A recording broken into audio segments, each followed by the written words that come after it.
People always ask me, what is the difference between the Vantage score model versus the FICO score model?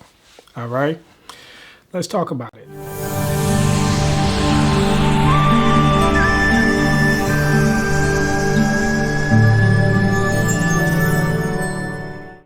All right, let's just break down the difference between the two. All right, so just to give you a little back end of this, if I'm trying to acquire a loan from any establishment, and the very first thing that I would do when I walk into their door, I will ask them, hey, which model you use?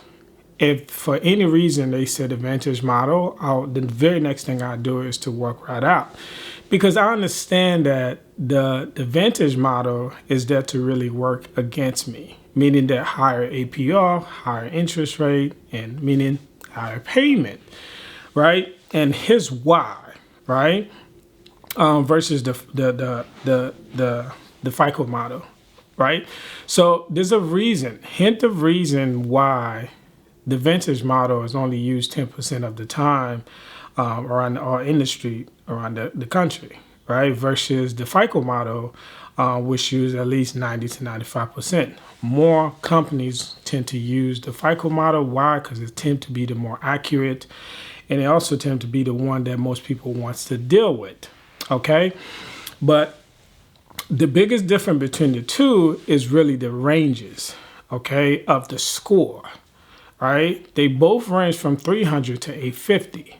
But it's the range in between poor credit, good credit, excellent credit, and exceptional credit that makes the difference for most people, well, between the two models.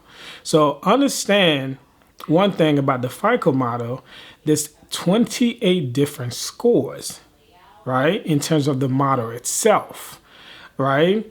And give you an example, if you try to get a mortgage, then the mortgage industry uses a different FICO score versus the personal one that you see on a day-to-day, right? So does the car dealership industry as well. They use a different FICO score, right? Out of the 28, keep in mind, there's 28 different ones, okay? And I would explain on a different video all 28 and how it work and, so on and so forth. But for the purpose of this video, we want to understand the difference between the Vantage model and the FICO model. Okay, so the biggest difference, like I said before, is really the range of score that puts you in a certain category, whether you're a poor credit, very poor, good, exceptional, and so on and so forth. So if you had the 300 to 579 range, let's just say your score is at 550, then you fall under that range. To the Vantage model, that is considered very poor credit, whereas in the FICO model, it's considered poor. There's a big difference, okay? So if you have 580 to 669, to the Vantage model, that's considered poor, but to the FICO model, that's considered fair credit, okay? And if you had the 670 to 739, to the Vantage model, that will consider fair credit, but to the FICO model, that will consider good credit. So far, as you can see, based on the range that I just gave you, you could kind of tell how the Vantage model is actually working against you.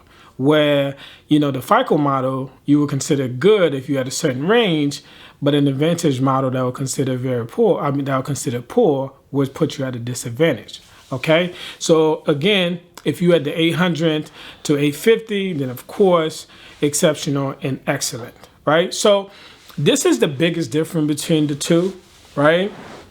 Again, I always encourage people to do their own research if they need to. But this is the biggest difference, and this, I think, to my personal opinion, this is all you need to know about it. Just know that the Vantage model kind of work towards getting you higher APR, higher interest rate versus the FICO model, who's more accurate. There's a reason why the FICO model is used 90% of the time in the entire industry, and versus the Vantage model, only 10%. That makes sense to me. All right. So again, just like, comment, If you like the video, just share it. Just by a simple gesture of like goes a long way. It help other people to find the content just like you did.